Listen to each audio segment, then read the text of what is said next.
on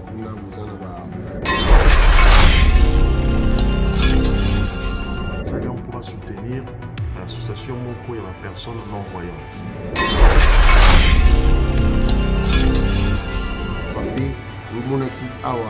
Concert à Fali Ndenge Bato Bazalaki Fidèle Mabé.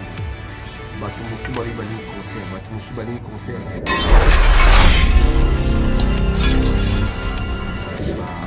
Voiture, Babilo, Tumbami, mais concert est bétamaki, bon, vous avez le ban de massacre dans le massacre. Ce qu'on prône à yo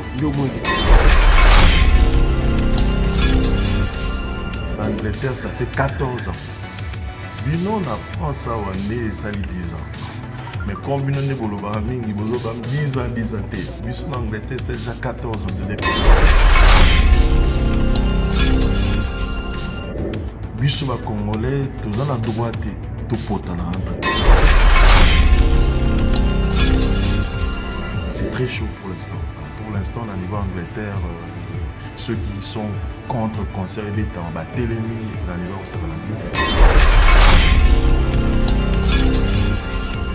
awa sikoyo ekeleli kuna na Angleterre lecture na yo ba congolais kuna na Angleterre ozomona ngo zandini comme on a à voir avec le cœur. Ils ont association Moïse en à Paris, il y a aveugle mais tout bien.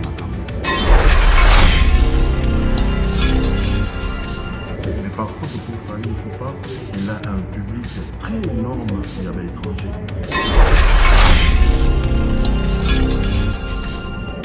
Fali Poupa Zotalayo, bateau Bali concert Bazotalayo. Qu'est-ce que tu peux dire à Fali Poupa?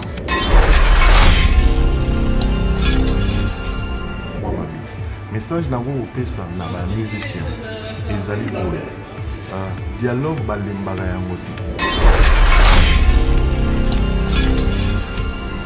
ba geste asala mpona Congo partout azokende. Donc pour l'instant température en Angleterre ezali vraiment très très chaude.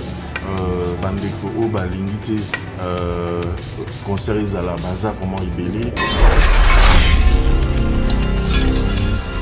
Mais seulement, il faut s'en prendre ce qu'on a dans le journaliste, ils ont demandé. Debout, Congolais intelligents. C'est ça ma vie.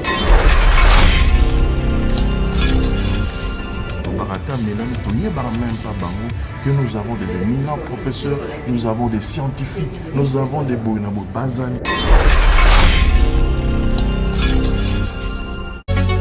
Bonsoir messieurs, dames, bienvenue sur Bundesimage. Bampanga luzolo binonda tradisi kinota na mbwale ya mchinga na Bundesimage. Malta jovem, uma salva de palmas para Bundesimage. Good evening ladies and gentlemen. I wish you welcome to the Bundesimage News. Voilà, chers amis, merci. Je suis content de vous savoir devant vos écrans pour suivre l'élément à Adi Londolé. Nous sommes toujours dans Congo number 1, en temps réel, en actualité. Le plaisir est pour nous de recevoir le président de l'UJCD, Popol Mukelenge. Popol Mukelenge a quitté l'Angleterre pour deux choses. D'abord pour la réunion de l'UJCD et puis pour la fête qui a la journée de la femme. Popol, bonjour. Bonjour, Fondé. C'est Adi Londolé, le fondé de l'UJCD. Merci pour l'invitation. Adi Loba. Alors, Popol, réunion de l'UJCD, qui écoutait la réunion est super bien. Je remercie en tout cas tous les membres de l'UJCD à travers le monde parce qu'il faut savoir que l'UJCD est l'Union des jeunesses congolais de la diaspora. Et on a fait une très grande réunion avec l'Assemblée générale. On a même eu des journalistes au Bazali hors France qui ont participé à travers télémédias et tout ça à distance. Ça s'est très très bien passé et je pense qu'en avril, tant que ça 4 ans d'Abisso et à l'UJCD, on va faire encore quelque chose de plus grand, plus visible. Oizala qui cuisine internet au Lobaka. Ça s'est vraiment très bien passé. Merci à toi pour tout ce que tu as fait pour que la réunion soit possible. Popol, alors où est la France, où est équipé pour animer le palais de congrès? Combien de personnes dans la salle? Comment ça s'est passé dans la salle? Au monde a fait des lecture là. Je tiens à remercier les mamans 9-4 sans frontières parce que on est invité pour la soirée na Bango. Ils ont qui célébration de la journée internationale des droits de la femme. C'était super bien. Salle palais de congrès harmonie, Paris Baïbi. Mais la salle était comble. Et puis il y avait beaucoup de soirées. Yomo Kopé, vous avez qui présenté soirée côté Moussou plein à plein, Kardashian plein. Vraiment, Paris ça bouge. Paris ça bouge. Mais on a attiré attention à l'Ormoko de très particulier. On a remarqué qu'il y a une soirée à 9-4. Soirée na Bango, on peut soutenir l'association Moko, il y a des personnes non-voyantes. Comme on a voir avec le cœur. Ils ont association à Paris, il y a des aveugles net au Bengata. Mais les aveugles à Balingi va soutenir les aveugles à Congo. Alors 9-4, bon, va soutenir l'association on a envie voir avec le cœur et la France. Bango sur bazo kinde pour soutenir les aveugles à Congo pour bango bazo ba kebiso tout ça un peu mieux dans les conditions et à poto c'est comme aveugle qui a 16 ans et c'était vraiment touchant. Moi, je crois que malgré tout ça dans la soirée, mais ceux qui toujours par il y a Kousouna Pemboka et la super. En tout cas, bravo à Nicole Batafé, la présidente, et membre Nyos 9-4 et Parisien Nyos dans la salle, Domitil Makenza, Londolé. Vraiment, merci beaucoup pour tout et tout s'est bien passé. Alors, toujours bande de la ville, on a dit qu'en Angleterre, vous avez Sandrine Sama, Théo Bazakuna, l'intellectuel. Théo Bazakuna, vous avez belé dans mon président Popol. Junior Vangou. Junior Vangou, vous avez belé. Alors, AAP, au Monaki, Awa, concert à Falindingi, Batou Bazalaki, Koubenda na Bindana. Batou Moussoubari Baling concert, Batou Moussoubari concert, voiture, bloc, tumbami, mais concert et bétamaki, bon, parce qu'il y a des gens qui ont ça. Ce qu'on peut yo, nous avons dit awa, si qu'on est quel est le coup en Angleterre, lecture na yo, bah congolais, coup en Angleterre, aux hommes aux Andéni, pas pour les hommes au Pandissan. D'abord, on a précisé le moko, tous le bamakamu, même mingi la correctité. Bitumba oyo, en Angleterre, ça fait 14 ans. Bino na France a 10 ans. Mais comme Bino ne boloba mingi bozo bam 10 ans té. Biso en Angleterre c'est déjà 14 ans, c'est depuis 2006 que makambo oyo e bandi. Mais moi je crois que biso ba congolais tous en a droit to potana entre biso. Et Angleterre zone rouge ne ba benga rango. Et si je peux dire quelque chose, c'est très chaud pour l'instant. Pour l'instant, au niveau Angleterre, ceux qui sont contre le concert et béton, télémie dans le niveau Sakalate. Mais moi, je vais prôner le dialogue. Je vais prôner le dialogue afin que paix et zala entre les Congolais, afin que to yeba vraiment que nakoki au salon à bien Congolais, to koki peut au salon à bien Congolais.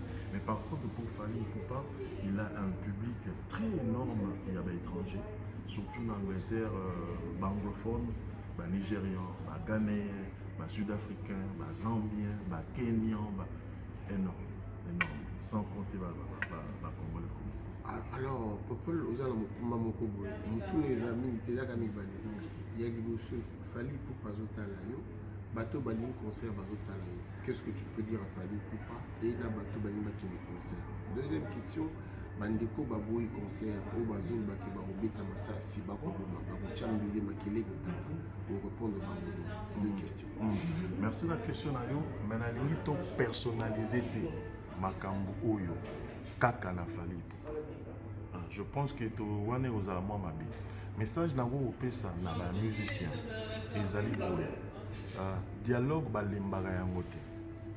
Il y a des bosseux qui sont battus, il y a 1000 balais qui sont battus, il y a 1700 qui sont battus. Oh, il y a 4e, 5e et Koki Kosimba. Et dans le moment où le Congo est en balotage, mais ils ont empêché tout solo là. Donc, le message est qu'il faudrait, avant le concert, moi, koyeba ko solo là, koyeba ko bongisa, pe koyeba bon, namito qu'est-ce que je peux faire pour les Kambo Oyo et si la toy longwatoni. Mais comme je dis toujours, Fally Azali un des rares musiciens Oyo à respecter Makambo Ebele surtout geste asala mpona Congo partout azokende don asala makambo ebele ebele. Donc pour l'instant température en Angleterre ezali vraiment très très chaude.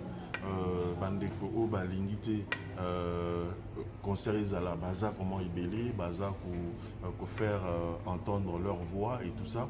Et voilà la situation en Angleterre pour l'instant. Mais côté africain, il a fallu un public énorme.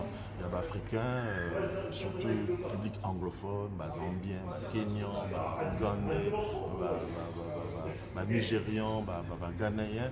Bazali est belé pour que concert et salema. Mais à niveau communauté et ligne concert zalati. Mais moi je prends le dialogue. Nena oba iliboso dialogue il fait zala. Solo là, conditions zanini.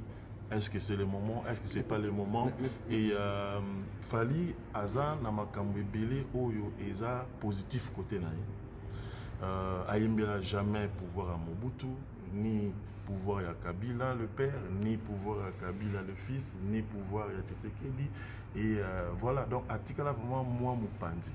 Et je pense que ceux qui a baxi un dialogue direct, na médiatique, na bandeko babundela mboka, je pense que mais quand tu vois que la salle de Bercy, cette salle a pu avoir au moins 20 000 personnes. On se dit quoi? Le 20 000 personnes au Bayana Kata salle. Na bateau bazaki banda. 20 000 personnes bazaki beli que le bateau bazaki banda. Alors quand on dit que le peuple a toujours raison, le peuple est écoute. Et qui est le peuple finalement? C'est un peu difficile pour savoir qui est le peuple. Parce que Nengi Tozali Boye, il y a bateau Baleni Conseil la promis paiement bateau pour le moment qui disent que le Congo est en mal, situation à Congo est bongaté, donc le conseil continue à zalater, Bazali pays belé. Moi je pense que situation où est banaki dans un certain groupe de gens et banane en Angleterre. Et je pense que vous allez mieux dialoguer salement pour que solution soit. Et sans dialogue, solution soit matée. Et vous allez que conseil exaté. Conseil exalé tout ça là tout donc comment je peux dire prise de force. Mais preuve de force entre nous Congolais, c'est ce que je déplore. Moi je prends le dialogue et à partir du dialogue, on peut trouver des solutions. Alors, Diomoni Damoussa Nabiso Pandisango, le journaliste agressé, le journaliste menacé, dont moi aussi, parmi les gens qui étaient agressés, mais bon, après je sais comment j'ai pu m'échapper. Comment on a le collègue à Betty, est-ce que tu n'as pas peur aussi que tu à Londres va s'en prendre à Nayo parce que autant il combat Fali, parce que il y a mis Fali dans l'émission, il y a quoi agresser Bino par exemple, Sandrine Sama, Théo Munganga, Junior Vango, Johnson Samba, Johnson Keto, voilà. Bienvenue Bobanza, Est-ce que vous pensez aussi que vous avez la frustration là, que le fait qu'il y a ça la Koyamba pour le concert à Fali, comme à agresser Bino personnellement, et puis les deux, est-ce que c'est normal de pas comme à agresser parce que déjà Nabitumba oyo bapekisa te ba journaliste bayamba ba musicien bapekisa pe te ba musicien basala ba interview. Je pense que côté wana et ezala clair et puis dans l'Angleterre bayebi vraiment kotia nzela que journaliste asala mosala na ye ça ya pesa ye micro po ya loba. Donc ils ont bosunga pe biso toyeba mutu akanisa ndeni mutu alobana. Donc côté wana il y a pas de problème. Mais seulement que qu'on s'en prendre ce qu'on a ba journaliste eza mabe. Parce que journaliste osala Moussa na Moussa nezanini ya okende apesi parole na bato oyo bazali contre apesi parole na bato oyo bazali pour et nde baloba au choc d'idées jaillit la lumière. Donc tous condamner ba acte ya bandeko nyonso bazo s'en prendre na ba journaliste eza malamu minute. Média profession en journalisme eza quatrième pouvoir na biso. Soki to komi ko sala ndenge wana ba journaliste mboka na biso. Mais banani bakolobela la biso pour na mboka na biso tozoloba wake mindele bazoloba makambo na biso te Mais ceux qui sont attaqués par les journalistes, il y a des Congolais. Si vous avez c'est Torobanga, Tovandi, Toroboya même Rukota Makama Congo parce que il commis na Makambe Belé à ma maison. Peut-être qu'il faut à la combattant aux alliés dans le mouvement. Non, parce que les journalistes sont combattants. Les journalistes sont combattants. Les journalistes sont chroniqueurs de la musique et tout ça. Les journalistes sont généralistes et tout ça. Donc, mon amour, Azan a créé nos naïs. Toye Baralandi pour accepter position à moi. Et là, dans la salle de journalisme, il y a Batunios. Tony Mamouez en est moi. Les coupes passent à la qui met à combat. Mais dans la limite qu'il y a un journaliste, dans la limite qu'il y a un journaliste qui est pour le mal du Congo. Parce que ma belle à Congo, Bissonion se toujours subir. Merci beaucoup, Président Popol Kilingi. Alors, Tozoti-Kao, peut-être un mot pour clôturer cet élément. Non, mais moi, je suis en train de te remercier pour tout ce que tu fais pour la communauté. Dans le message, dans les années, personne n'attend, dans le message. Vas-y. Debout, Congolais intelligents. C'est ça ma devise. Debout, Congolais intelligents. Moi, je suis en train, en tout cas, d'interpeller tous les Congolais intelligents de se lever et de prendre les devants. Sauf qu'il est là, tous les Congolais intelligents, basent devant. Comme qu'on joue parole, comme qu'on téléma pour nous Congo, tout évoluer. Tout évoluer. Bon, et là, les autres gens ont dit que Moutubo, Yaza Maye, la Ibi Makambebele. Alors, Barata, Mélanie, même pas Bango, que nous avons des éminents professeurs, nous avons des scientifiques, nous avons des Boinabo Bazali. C'est quoi, Babima, des chercheurs. Babima, tout là qui s'en va dans la bus, pour bangonde baza ba modèle au dans la bus faut balanda. So qui les lots et comme que dans la bus balanda ba musicien, dans la bus bona parce que bato bazo bima liboso ya bato ça ba musicien.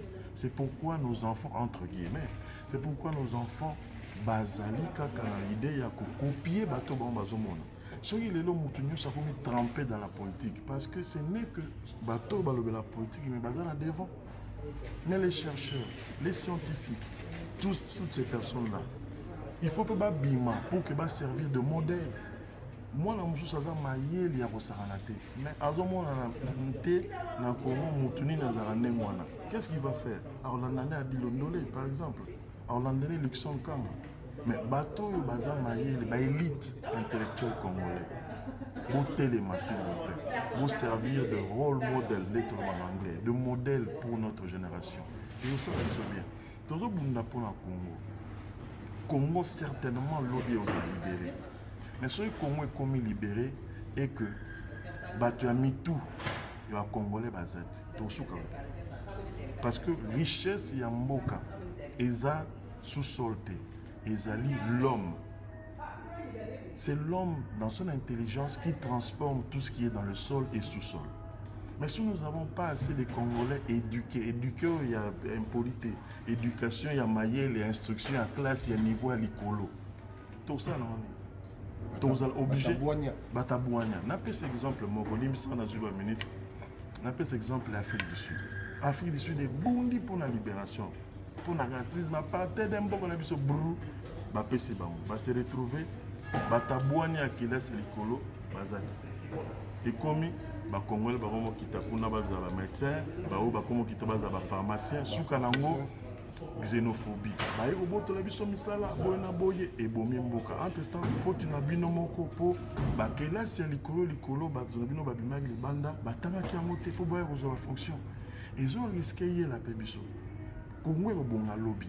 Mais ce qu'il y a, c'est qu'il y a pour la richesse en valeur. Il faut tout le temps tout le temps la géologie, tout le temps l'étude sous terre. Pour transformer la richesse sur la richesse. Tout le cas, est aussi quoi mané balobara. Ce qu'il y a comme que PDG il faut expatrier pour que l'étude à terre. Tout retourner avant. Debout, Congolais intelligent. Merci. Voilà, chers amis, je pense qu'il a été éloquent, comme d'habitude. C'est un message debout, Congolais intelligent. Je vous remercie d'avoir suivi cet élément. Dans pas longtemps, UJCD osepelisa bino nyonso esika bozali. Omoni mabe euta na bapaya, mais epa na biso moko te. Mabe euta epa bapaya, mais biso moko ne tozala uni. Congo uni, nous sommes forts. Je suis pour le combat. Je dis combat, oui. Je dis concert, oui. Je dis musique, oui. Mais violence, moi, je dis non entre le Congolais. Je l'ai toujours dit et je le dirai toujours. Merci à vous d'avoir suivi cet élément. On a passé mon mini nabato à Misala Olanda Bisso. Tutu, Roba. Tutu Roba Yoka. Luxon, merci beaucoup. Mondele Nabisso na UJCD. La Pessimo Sotumbote, Bozala Bessita Bozali, UJCD, Ensemble, Sandrine Sama, Laura Tendance, HK Huguette, Brigitte Maya. Brigitte Maya, Et Jeanne Lotula. Lolo Chouami. Karine Movoto, Soleil Diata. Nathan Soumani, John Kanida. Stella Olua. Ah voilà, Motula Nzambe. Bimage. L'Allemagne. Ah, Bimage en tout cas, aux Alabiens. Nous vous disons merci d'avoir suivi cet élément. Unis, nous sommes forts. Divisés, aïe. C'était bel et bien Adil Ndolé, les célèbres journalistes beaux comme Dieu. Je vous dis merci, à très bientôt. Bye. Bonsoir messieurs, dames, bienvenue sur Bundes Images. Bampanya Luzolo Branda Tradisi Kinauta Mbwale ya Mjingaba na Bundes Images. Malta jovem, uma salva de palma para Bundes Images. Good evening, ladies and gentlemen. I wish you welcome to the Bundes Images News.